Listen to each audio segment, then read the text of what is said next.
바람이 불어온 그 밤에 꺼진 했던 조각들이 난 떠올라 순간. Kayo po ba ay nakagamit na ng mga buto ng malunggay o moringa? Alam po ba ninyo madami pala itong benepisyo sa ating katawan?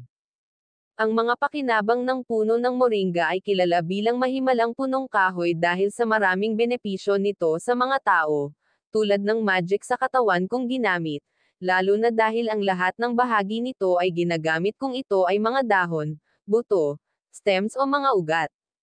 Ang mga buto ng moringa ay maaaring kainin sa pamamagitan ng paggiling sa kanila habang ginagamit ang mga ito bilang isang additive ng pagkain.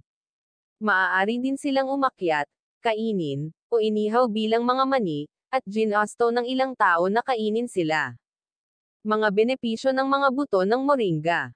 Ang mga buto ng moringa ay may maraming mga benepisyo, hindi masyadong naiiba mula sa mga benepisyo na inaalok ng kanilang mga dahon, na napatunayang isang dietary supplement. Pinoprotektahan nito ang katawan mula sa maraming sakit, lalo na ang mga nagpapaalab na sakit, na nagbubuga ng asukal mula sa dugo. Nagdusa sila sa sakit na cardiovascular, bilang karagdagan sa mga may mataas na presyon ng dugo, at ang langis na nakuha mula sa kanilang mga buto ay nagbibigay ng katawan na may mahalagang sustansya, lalo na dahil ito ay mayaman sa mahahalagang bitamina A at C.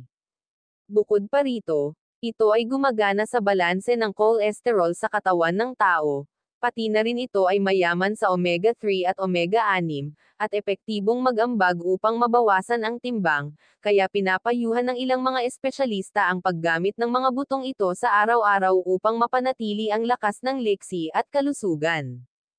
Ang mga buto ng moringa, habang ginagamit bilang pakanin para sa mga hayop, ay tumutulong upang matambakan ang mga baka upang mapasuso nila ang mga ito at madagdagan ang kanilang karne, at karne na ito ay dalisay at may isang espesyal na panlasa at panlasa.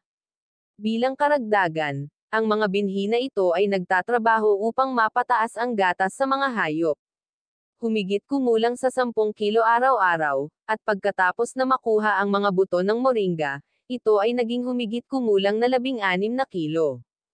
Nakagamit na ba kayo ng mga buto ng malunggay lalo na kung may nararamdaman kayo sakit tulad ng pananakit ng tiyan? Alam po ba ninyo napakarami pala nitong benepisyo sa ating kalusugan?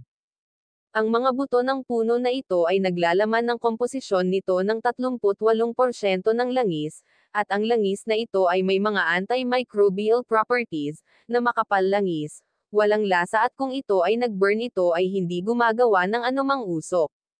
Ang mga buto ng meringue ay ang pinakamahusay na filter ng tubig mula sa mga impurities kung saan sila ay natigil.